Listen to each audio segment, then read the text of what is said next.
I'm a big fan of toad, and I'm a big fan of the whopper plopper, obviously. The whopper plopper more when it's getting fall-like.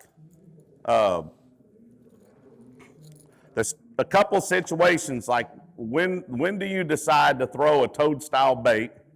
What type of toad-style bait? When do you throw a whopper plopper? And when do you throw like a buzz bait? When the water's not churned up, it's clear, and it's fairly calm, I go to a more subtle bait, such as a toad or a small whopper plopper or an 1/8 ounce buzz bait, okay? So if the water's calm, adjust yourself mentally to think, I need a calmer, more subtle bait, all right? Especially if the water's gin clear. Don't be afraid to throw it. A toad is deadly. I won a PAA at Table Rock. One of my days in a Bassmaster Open win, day 2, I never caught a fish on a whopper plopper. I caught all of them on a toad. All right, I had 15 pounds. And in the PAA, I had 15 pounds, and 12.5 pounds. At Norris Lake, in the FLW win, I had two good fish on a toad by itself.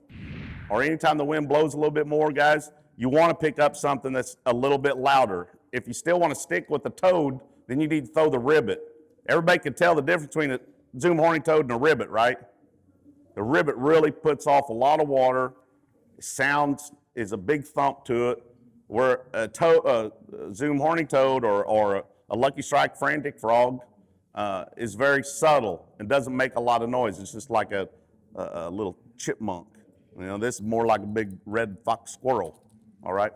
So, windy conditions, you want a louder, noisier bait that displaces a lot of sound and water. Subtle, calm situations, you want to throw something that's subtle and small and not near as noisy, all right? It's always good, too, in the summertime, guys, in your clear water situations, to be looking at the bank and the backs of pockets and stuff, and when you start seeing them little round circles, you know what them little round circles are back there, right? Bluegill beds. When them bluegill beds start showing up, guys, I'm not saying you're going to catch the biggest bass in the world doing it, and I'm not saying you're going to go win tournaments doing it, but you will see a lot of fish anytime there's bluegill bed situation going on. And it's really, really cool way to catch a lot of bass.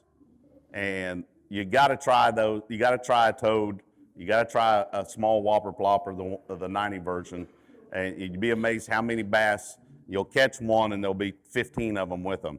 All those bass do is they start running the bank here, and they keep running that bank, and they'll go through that big bunch of bluegill right there, and they'll run the cove, and they'll keep going, and they'll go down that bank there where there ain't any, and they'll swim really super fast out here on the main lake till they get to another pocket. They'll get into that pocket. Here comes another big brim bed over here, and they'll run through them. And if you're fortunate enough and fish fast enough, you'll catch up with those bass, or you'll run through those bass. They just keep running. Same thing happens in the fall time. The fall time, the brim beds kind of go away.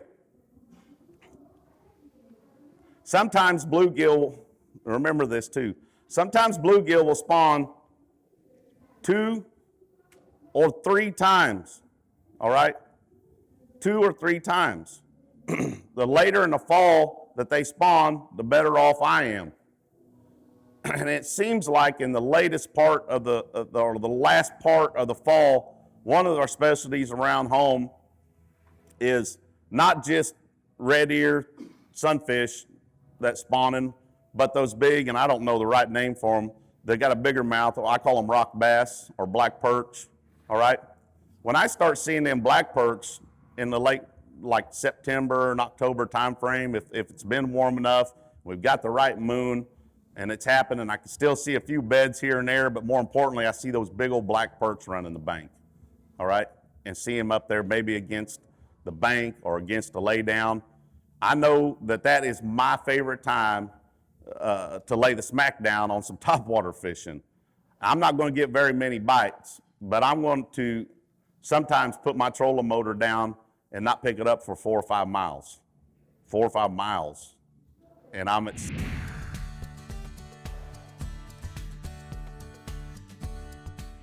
Welcome to Bass University TV, an online video training course where you'll learn champion bass fishing techniques from pro anglers Pete Glusek, Mike Iaconelli, and their talented special guests. From on the water to in the classroom, you'll learn sound techniques and strong fundamental bass fishing skills. Watch hours of video content on multiple topics at your own pace for a low monthly fee. Cancel at any time. Information is power in the sport of fishing, so learn from the very best. Subscribe to Bass University TV today.